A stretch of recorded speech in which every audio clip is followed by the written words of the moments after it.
Oh yeah, it's double organic.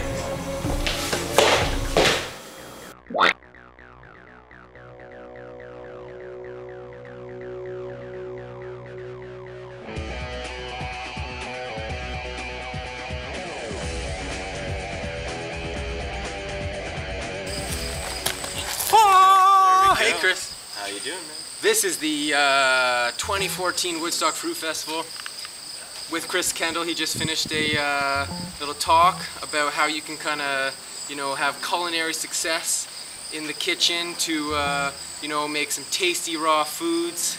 And Chris was the first person I kind of followed with all his chefing skills when I first went raw. He is the master of raw foods, the Banana Commander, and so definitely check out all of his awesome recipe books. TheRawAdvantage.com.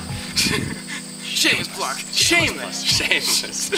Anyway, because you weren't at that talk, because you might not have been at the Fruit Festival, Chris is going to share some of his top 3 tips on you know, creating culinary success in the kitchen.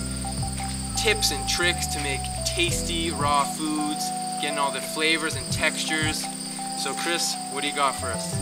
Well, you know, I'm gonna add a bonus. Oh, it's grade 3, but I'm gonna add a bonus 4. We're gonna take this hour-long class and condense it into a couple minutes here. So the first bonus is 1, have fun. You know, the kitchen it should be easy and playful, and you know, experiment. You know, it's not the end of the world if you don't make the best thing every single time. Each time you make it, it's gonna be a little bit different.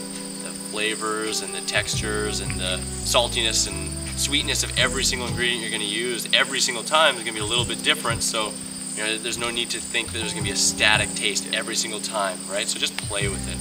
Now, really into the tips though, the first tip I'd say is get a little bit of a handling on food combining, you know, because you can make stuff taste amazing as a raw foodist, but if it doesn't digest well, you know, when the people you're serving to aren't going to be impressed when they go home and they fart all over the place and explode into the toilet, and they're just like, wow, that tasted good, but I feel like crap, and you know, like burping and farting and all those things. So, you know, get a little bit of a handle on food combining. It really helps a lot.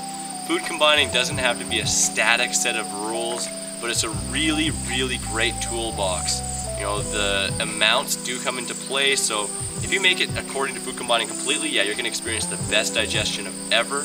But if you add just a little bit of something, bending the rules of food combining, using it again as a toolbox instead of a rule book, sometimes you can get a little bit of a different flavor, a little bit of a different kind of fullness to this sauce that you may be looking for and not get all that gas and bloat. So that's big number 1. Yeah. Number 2 is play with textures. You know, have a lot of different ways to change up how your stuff actually tastes and feels in your mouth, right? So whether that means you're using different tools to cut it up in different ways, you know, if you noodle it in a side-winding noodler into a big noodle, or if you make a noodle from the top, or if you use like a hand julienner, or if you use a, you know, what are they called? Mandolin. Mandolin, there we go, a mandolin. Thin slices. You know, thin slices, or you use a knife and you really use your knife skills. You could make noodles in all those different ways, but it's going to taste a little bit, the texture's going to be a little bit different each way. If you slice something really thin and flat, or if you use the mandolin with that wrinkle blade that actually brings a bit of texture to the slice. Like a ruffled chip. Ruffled chip, exactly. All those things really, really do make a big difference. You know, sometimes you could take your noodles and put them in the sunshine for a little bit, or dehydrate them a little bit, or you know, you can take your cauliflower, zucchini, or broccoli, or whatever it is, and put it in hot water, not boiling, but hot water, just for 5 or 10 minutes, and let it soften just a little bit. You can freeze stuff, you know, and that helps to break down the cell wall and make it a little bit softer, so you can play around with all these different ways to bring a little bit of different texture to your dishes. Some people like fermented foods. That's a whole different matter, but that brings a different texture too. So that's another way. And big number 3 that I would say is really start to understand the 5 basic flavors. You know, in any great sauce, generally every one of the 5 flavors is represented. That's when basically your mouth goes off like a pinball machine. It's just like ding, ding, ding, ding, ding, ding, blah! And you're like, oh, this is the best sauce ever, I love it. You know, so The 5 major flavors are sweet, sour, salty, bitter, and umami. So the sweet, of course, I like to use all raw food ingredients. So for sweet, I'm looking at dates or, you know, mangoes or, you know, raisins or anything like that, a nice sweet fruit. For sour, I might be looking at lemon, lime, pineapple, you know, anything tart. For salty, I'm usually looking at like sun-dried tomatoes, celery juice, bok choy juice, maybe high-quality olives, stuff like that. For the bitter, I'm usually using stuff like arugula or you know, maybe mustard greens or green onions on an extra fancy affair, maybe a touch of garlic. Otherwise, you can use stuff like bitter herbs like oregano or like holy basil or deep flavored basil, stuff like that, thyme, those are kind of bitter. And then for the umami, which is kind of like a Japanese kind of earthy, salty flavor, sun-dried tomatoes and tomatoes actually have a bit of that in there, as well as mushrooms. I love to use shiitake mushrooms. If you haven't seen my video on vitamin D as a raw vegan, I'd recommend checking that out. It's like, you know, my favorite ways to get vitamin D as a raw vegan. And it talks about mushrooms and the vitamin D content and how you can multiply that. But dehydrated mushrooms or sun-dried mushrooms, they can make an awesome addition to any sauce, thicken it up, make it taste really, really great.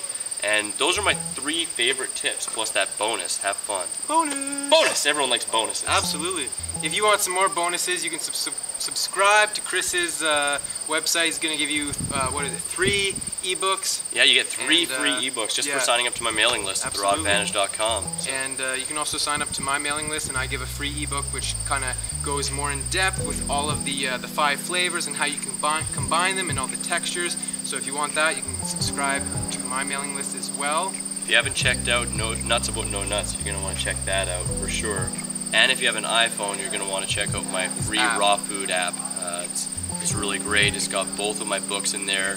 49 of the recipes are free. It's got a food combining chart, which plays on that number 2 point, and shopping cart, and also a neat search by ingredient function. So you can just say, I love mangoes, and it'll pop up every recipe that has mangoes in it, right at your fingertips, no internet needed. So hope you check that all out. Alrighty, and if you want to try some of Chris's food, well, there's a couple things you can do. You can come to the Woodstock Fruit Festival.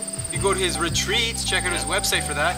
Or you can show up on his doorstep and ask him to make him dinner. Yeah, he would even do that. I do that. I do food prep classes. I also do catered events, and like you mentioned, the retreats. I'm doing that in Costa Rica in March 14th to 21st. So check it all out at the Raw Advantage. I hope you enjoy it a ton. Thank you so much for your tips. Hope you found them valuable, and have fun in the kitchen. Peace. Oh yeah, it's Double Organic. Don't forget to subscribe on YouTube. Comment, like, share, and subscribe. We got epic recipes for you. Fitness and raw food motivation. Connect with me on Facebook and Instagram. You won't regret it. Stay tuned for more.